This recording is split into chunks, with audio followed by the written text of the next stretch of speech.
Modern culture blows. It really, really blows. As hard as a tropical typhoon in the South China Sea. It seriously blows. Harder than a fresh-faced actress who just jumped off the bus straight onto Harvey's couch. We are currently experiencing a creative and intellectual dark age not seen since the fall of the Roman Empire. Discourse has been hijacked by demented, screeching plastic activists. Cinema and TV has been reduced to rehashes of tired ideas, repackaged as something truly forgettable and preachy. Even music has about as much edge as this stunning and brave lady. This major problem, like most major problems, didn't come to be because of one single significant reason. It's nuanced, multi-layered. It stems from key moments in history that all collided together, eventually forming a big, putrid mound of man-droppings. However, there is one fundamental underlying issue that fuels this age of and that is the simplistic approach we have been forced to adopt.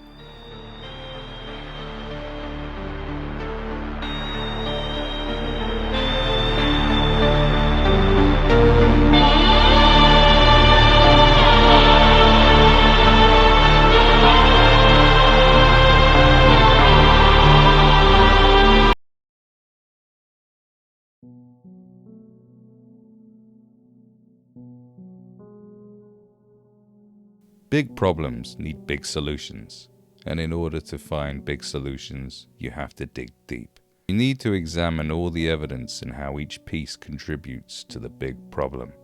Unfortunately, we live in an age where the simplest of solutions are touted, and these simple solutions, championed by brainlets, are based on simplistic reasons being behind our big complex problems. You don't want to die from COVID.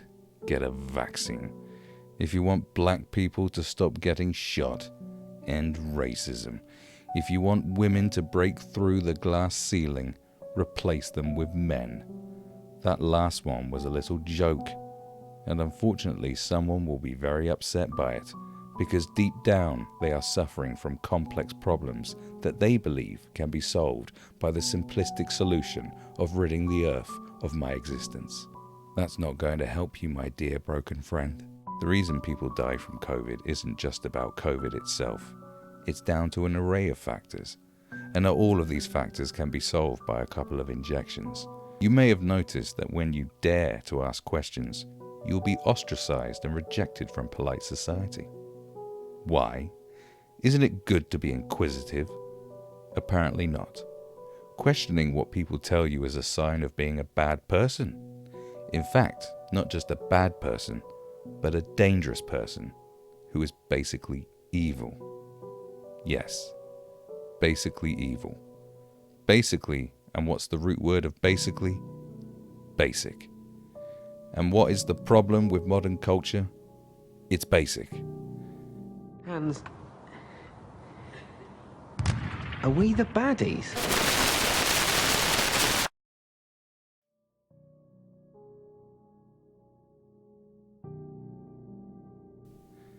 Everything has been split into two categories, and two categories only: good and evil, left wing versus right wing, vaxxed versus anti-vaxxed, racist versus anti-racist, socialist versus capitalist, nationalist versus globalist, Ed Sheeran fans and angels.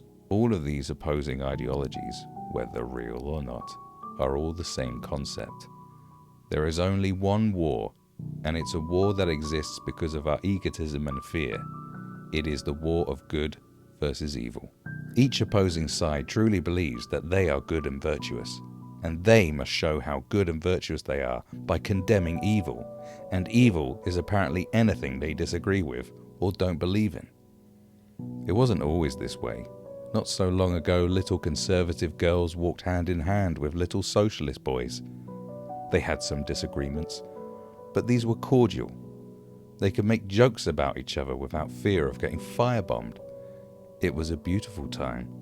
You could watch music videos by Two Live Crew and be aroused without having to deconstruct your sexual preferences to make sure that black women didn't just turn you on because you were a colonizer. These were simpler times because we were a little more complex.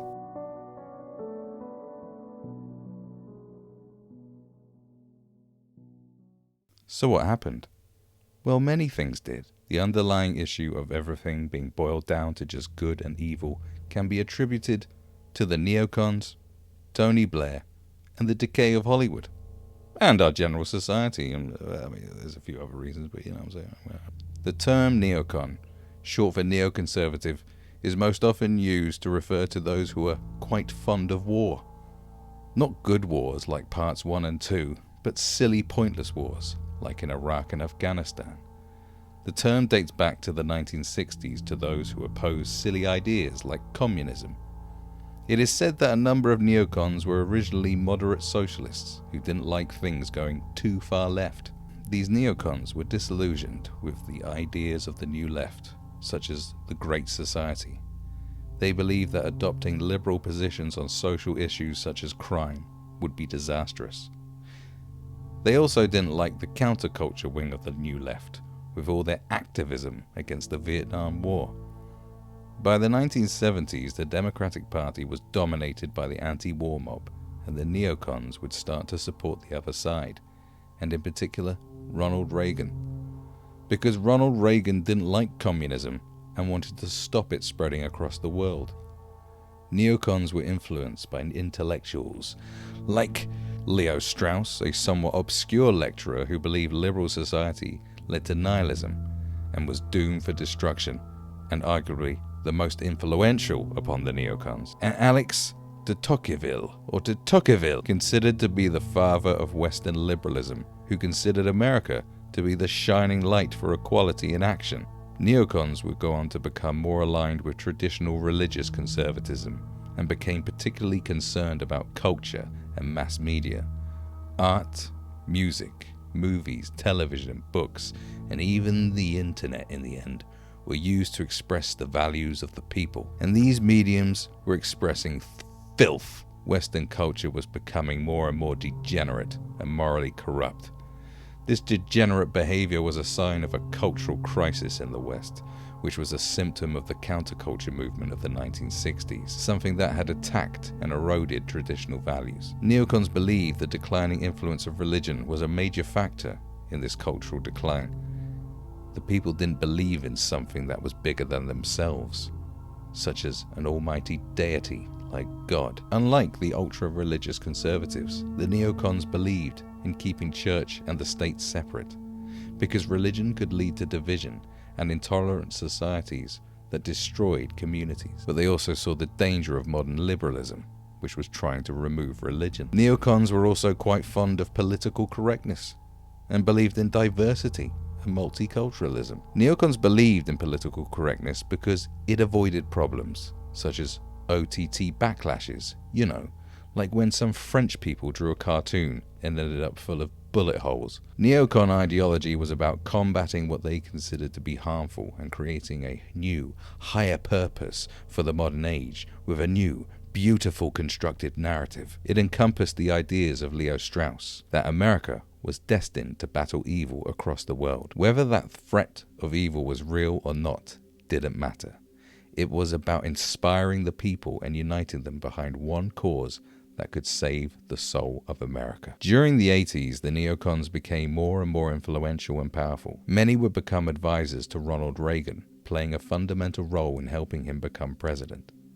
The neocons managed to build strong relationships with the religious right too, whom didn't really vote because of their belief that America was overrun by deviants. Possibly not wrong about that. The Christians liked the neocons' visions of America's role on the world stage, a role that was to fight the forces of evil. This gained the Republican Party millions of new voters, all united in the fight against global evil, and at that time, that evil was still communism. Neocons' influence would also stretch into the CIA, when they convinced the head of the CIA to launch an investigation into a terror network book that claimed the world of terrorism was a secretive network orchestrated by the USSR. There was a slight problem with this book, however, as most of the information in the book had come from propaganda fabricated by the CIA themselves to smear the Soviet Union. This didn't matter, as the neocons ignored the CIA's confession and proceeded to produce a dossier that led to actual policy that was signed off by President Reagan. This was to launch covert wars across the world to rid it of the evils of communism. Does any of this sound familiar? I thought so. The neocons didn't have so much influence when George W. Bush came into power. As hard as it may be to believe, at that time, Bush wasn't so interested in foreign intervention. Then 2 planes crashed into the World Trade Center, and all that dramatically changed. After the Berlin Wall fell and Bill Clinton came into power, the neocons had lost a lot of their influence. During that time, they had warned that there were evil forces outside America that posed a significant threat. Their predictions seemed to come true on 9/11, and the fabrication of Al-Qaeda, a so-called terror network invented earlier in 2001 in order to prosecute Osama bin Laden in his absence, was the new face of evil behind these attacks. Their influence on Bush became very apparent when he began to use very simple and direct terms to explain what exactly was going on. Iraq continues to flaunt its hostility toward America and to support terror. The Iraqi regime has plotted to develop anthrax and nerve gas and nuclear weapons for over a decade. This is a regime that has already used poison gas to murder thousands of its own citizens, leaving the bodies of mothers huddled over their dead children. This is a regime that agreed to international inspections, then kicked out the inspectors. This is a regime that has something to hide from the civilized world. States like these and their terrorist allies constitute an axis of evil, arming to threaten the peace of the world. Through the influence of the neocons, Bush now was a man on a mission to fight evil, and his first stunning and brave mission was to invade Afghanistan. Good afternoon. On my orders, the United States military has begun strikes against al-Qaeda terrorist training camps and military installations of the Taliban regime in Afghanistan. These carefully targeted actions are designed to disrupt the use of Afghanistan as a terrorist base of operations and to attack the military capability of the Taliban regime. We are joined in this operation by our staunch friend, Great Britain.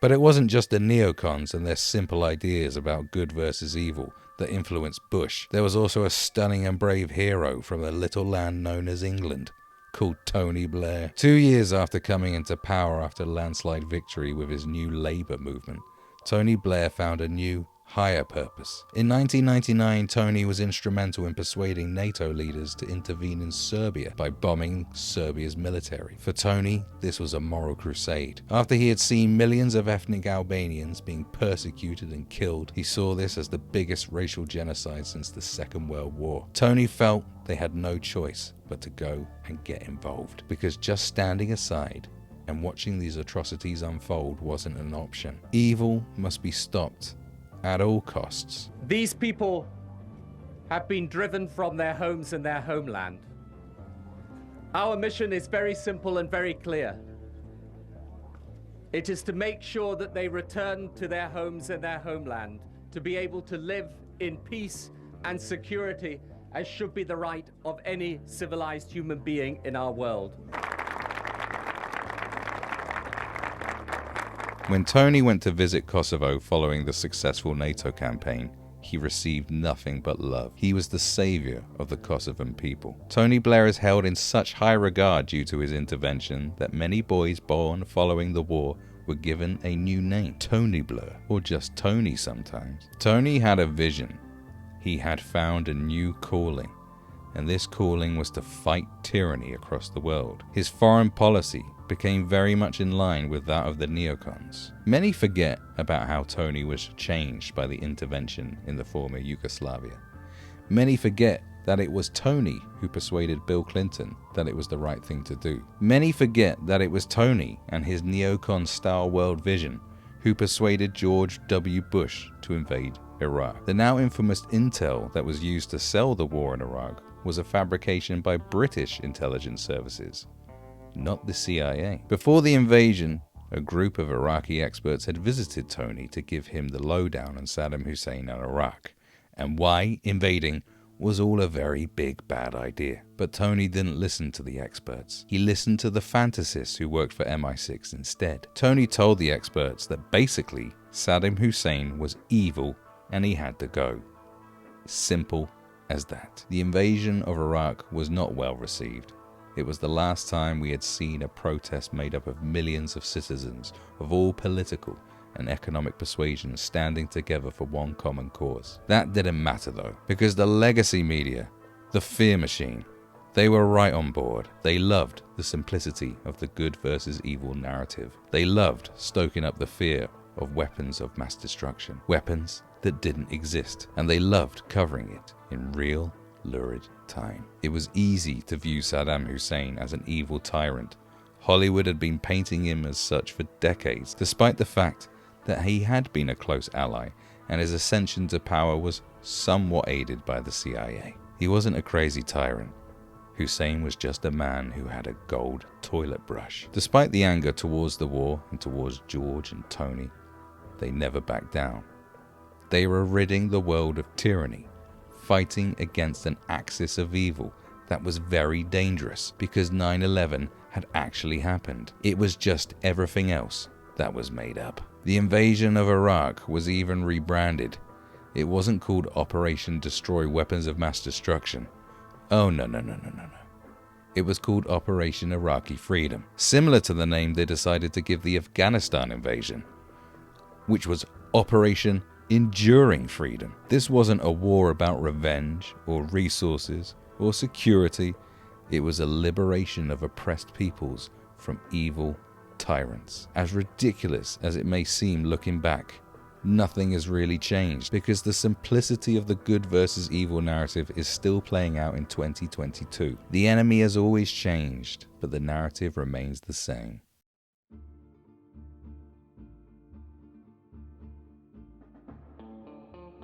Before the fall of the Berlin Wall, it was all about the communists. Communism was followed by Islamic extremism with groups like Al-Qaeda and ISIS, and spearheaded by baddies like Bin Laden, Hussein, Assad, and Zarqawi.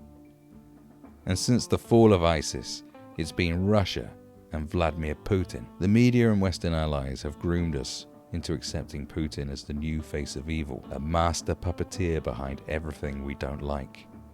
He is the same as Bin Laden, Hussein, and Gaddafi, a fabricated master of all terrorism and evil. The beauty of Putin is that it's gone full circle. Just like in the 80s when the neocons tried to convince the world that Russia was behind all global terrorism, they now tell you, through their allies and useful idiot media, that Putin is responsible for everything. Brexit, that was Russian Facebook bots. Donald Trump, he's Putin's Manchurian candidate. These bizarre conspiracy theories have been accepted as mainstream, even though they have been proven to be as bogus as the weapons of mass destruction and the terror book the neocons were obsessed with in the 80s. We've seen this myth before, and even those who despise Tony Blair for his made-up dossier that led to the invasion of Iraq and hate George Bush for going along with the fantasy of Al-Qaeda, they still lap up these theories as absolute truth, because the good versus evil narrative shapes everything in our culture now.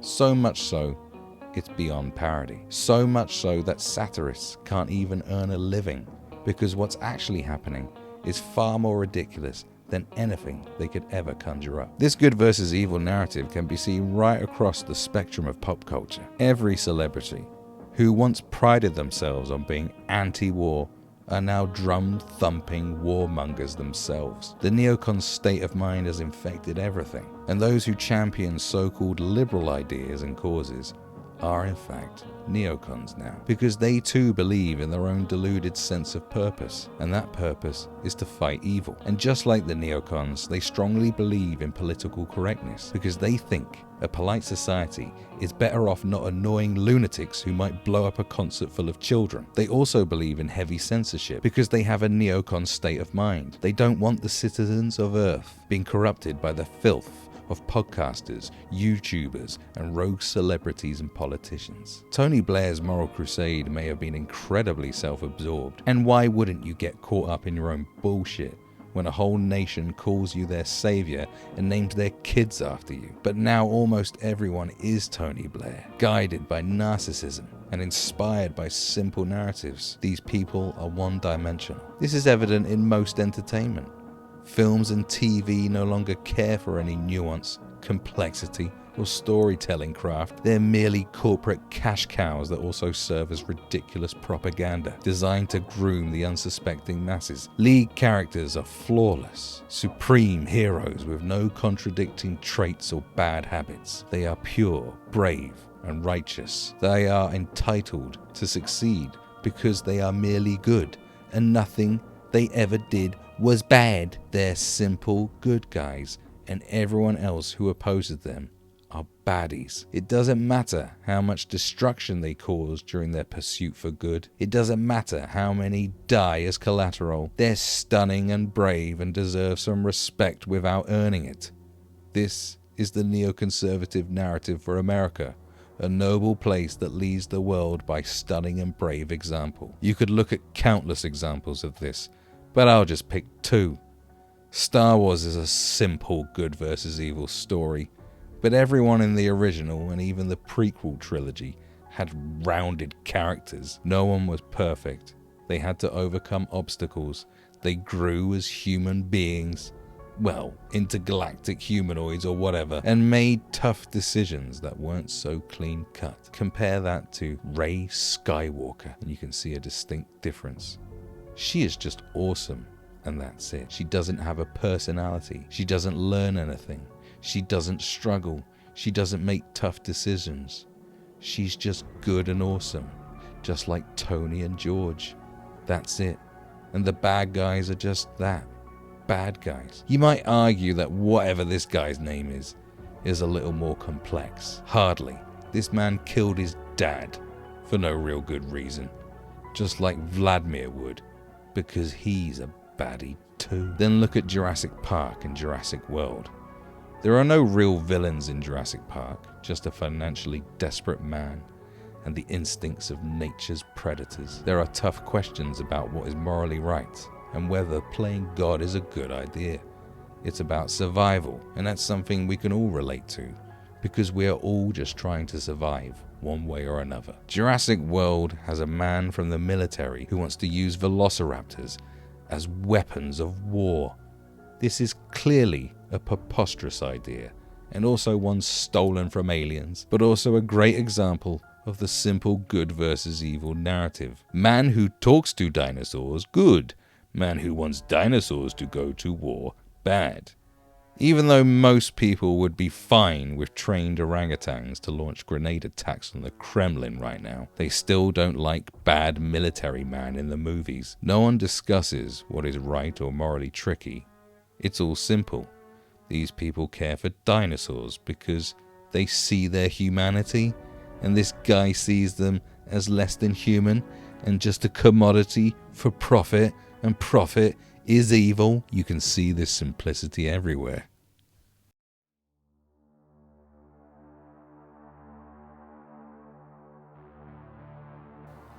Instead of the media saying this is a battle between complex figures like Putin and a man who has a dubious track record of silencing dissenting media and having a very healthy bank balance, it's condensed down to a simple good guy versus bad guy story. This is because we clearly have a dog in this fight, and one who owes billions to Western banks and financial institutions and is strategically placed between the noble West and Mordor, otherwise known as Russia. We cannot be allowed to view this in an impartial and intelligent way.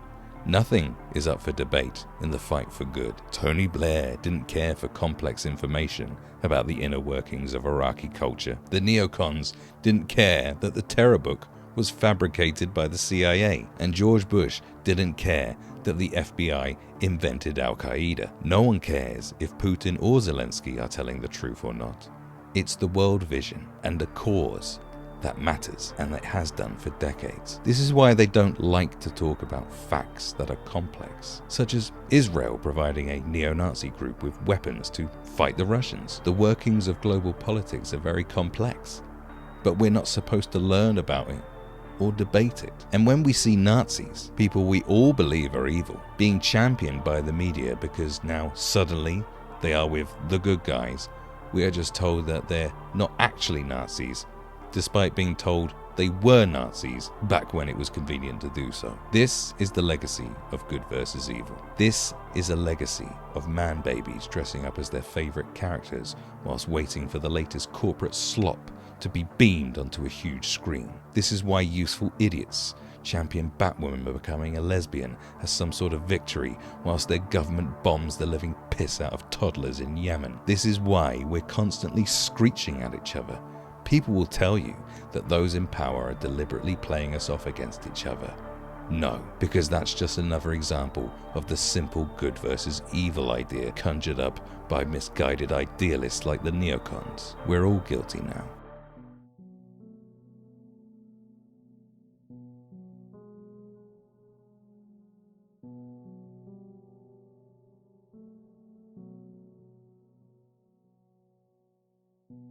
The neocons weren't and aren't evil either.